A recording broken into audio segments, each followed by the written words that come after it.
Good morning, Math 11. Today's lesson is on adding and subtracting rational expressions. When you're adding and subtracting rational expressions, you have to remember the rules of adding and subtracting fractions. You need a common denominator. So when you're adding and subtracting rational expressions, these are the steps you want to follow. Step number 1, factor the denominator. Step number 2, you want to find your lowest common denominator. Step 3, we're going to make equivalent fractions. And once you've made your equivalent fractions, you want to expand your numerator and collect your like terms. Step 4, add and subtract your numerator. And once you've done this, you have to see if you're able to factor your numerator. Then state your restriction and then reduce. And remember, your restriction is only on your denominator. I'm going to do 5 examples with you, starting off with some simple ones, getting into some hard ones.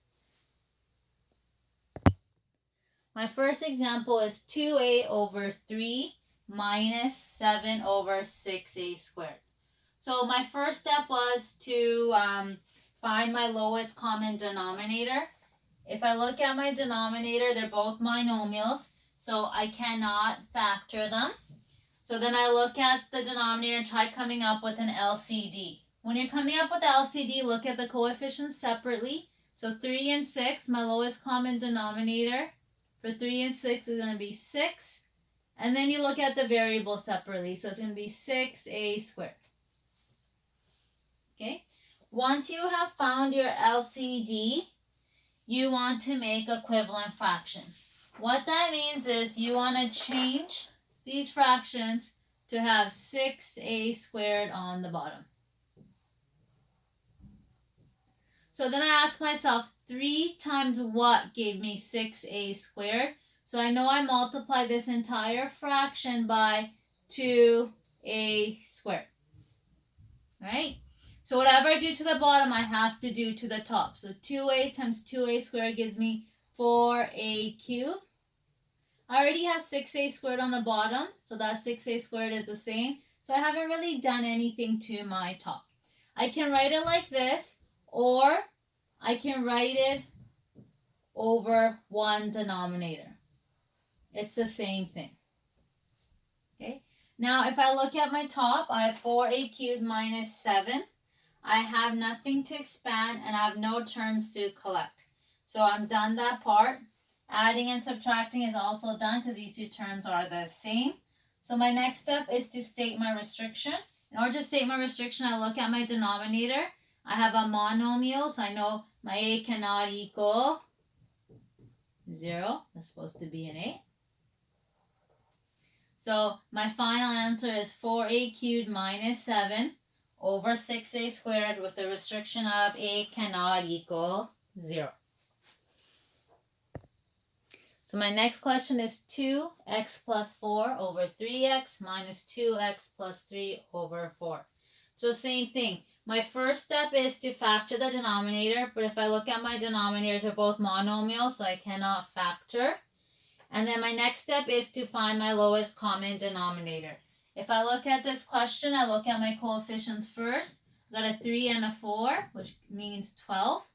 And then I just have x. So my lowest common denominator is going to be 12x. Once I have my lowest common denominator, I want to make equivalent fractions. So I look at this fraction, I ask myself, what did I multiply to get 12x?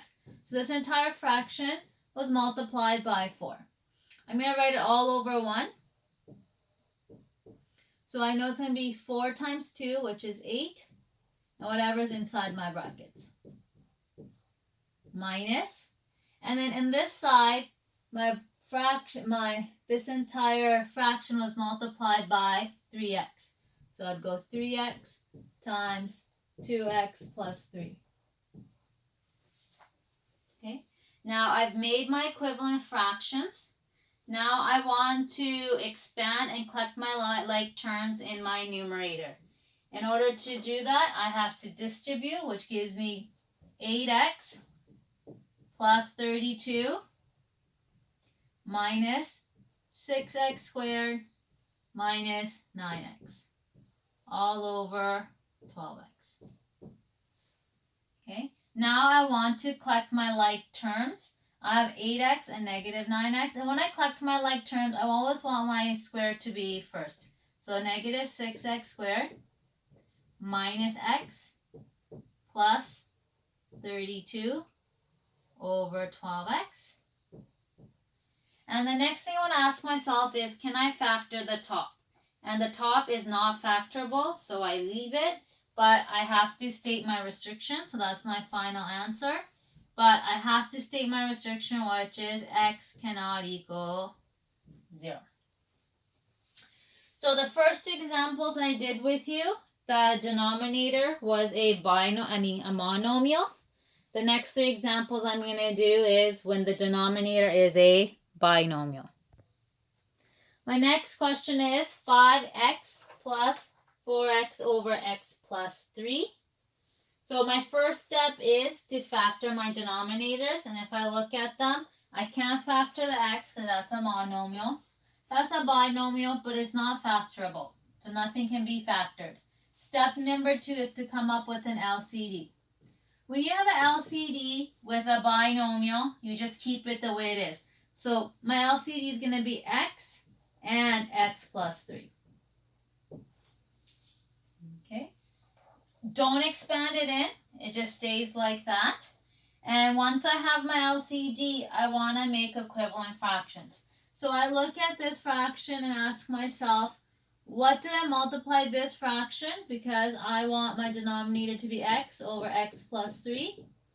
So I was missing the x plus 3. So this was multiplied by x plus 3. So that becomes 5 times x plus 3 plus, what did I multiply this fraction by? And I'm missing my x. I multiply that fraction by x. So what do I get? I get x times 4x. So I've made an equivalent fraction. Now I want to expand my numerator and collect my like terms. So I distribute the 5 in, so I get 5x plus 15 plus 4x squared over x plus 3. I don't like this order, so I'm going to put in the right order. 4x squared plus 15x. Sorry, not 15x. 5x plus 15 over x plus 3. Then I want to ask myself, is this factorable? 4 times 15 gives me 60. Are there two numbers that multiply to give me 60 but add to give me 5? There are not. So this is not factorable. So this is your final answer. And the only thing you're forgetting is to state your restriction. My x cannot be equal to here. It's a 0 because it's a monomial. And here it will be a negative 3. So that is my final answer for that question. Letter D is y squared minus 20 over y squared minus 4 minus y minus 2 over y plus 2. Now I want to, step 1 is to factor my denominator. Here I can factor. This can become y plus 2, y minus 2. Okay, so when I look at this, because once I factor my denominator, I want to come up with my LCD. When I'm looking for my LCD, I look at all my factors. When I look at all my factors, I ask myself, how many different factors do I have? In this case, I have y plus 2 and y minus 2. So that will be your LCD. Once I have my LCD, I want to make equivalent fractions. So I want to multiply this fraction by, because I want my bottom to become y plus 2, y minus 2. The first fraction, I don't have to multiply with anything because I have the exact same denominator. On my top one, this is minus, right? I'm missing y minus 2. So I'm going to multiply it by y minus 2. And I will already have y minus 2. So that's what my numerator becomes. Once I've done that, I have to expand my numerator. Nothing to expand here, so it stays as y squared minus 20 this is going to stay as a minus. Leave it as a minus and FOIL first, which gives you y squared minus 4y plus 4 over your LCD.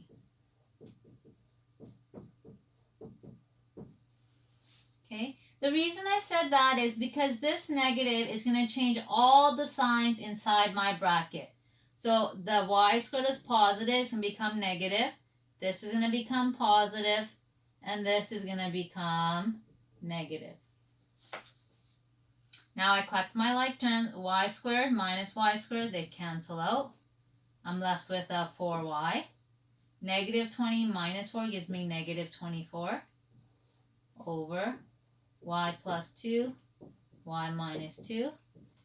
Then I have to ask myself, can I factor? And I can take out a 4, y minus 6 over y plus 2, y minus 2. Now I have to ask myself to reduce. I can't reduce anything. I have a monomial. There's no monomials. I have a y minus 6. There's no y minus 6. So this will be your final answer. And my restrictions are going to be y cannot equal positive and negative 2, because my restriction is always on my denominator.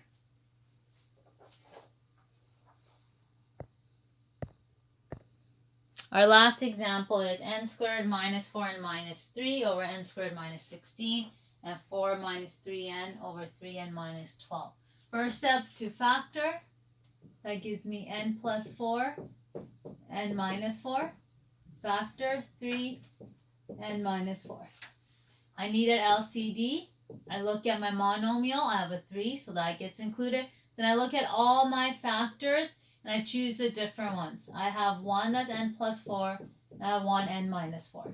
So that's going to be my LCD, which means this entire fraction here is getting multiplied by 3. So I get 3 times n squared minus 4n minus 3 plus, on that side, I have the 3, I have the n minus 4, I'm missing n plus 4. So I'm going to have to multiply by n plus 4, and then I have 4 minus 3n. And whole thing over my LCD. Okay, now I expand in. 3n squared minus 12n minus 9 plus, if I FOIL that, I get 4n minus 3n squared plus 16 minus 12n. And this whole thing over 3, n plus 4, n minus 4. Now I collect all my like terms on top. And when I do that, my 3n squares cancel out. Negative 12 plus 4 gives me negative 8. Negative 8 plus negative 12 gives me negative 20n. Negative 9 plus 6 gives me 7 over my denominator. I cannot factor anything, so that stays like this. So that's my final answer. And all I have to do is state my restriction, and n cannot equal to negative and positive 4. And that is your final answer. Adding and subtracting is tricky, so make sure you do all the questions I assign. And if you get stuck, please email me or message me. I will help you with a question you're stuck on. And enjoy your weekend. And I will be posting my next lesson on Monday. Bye.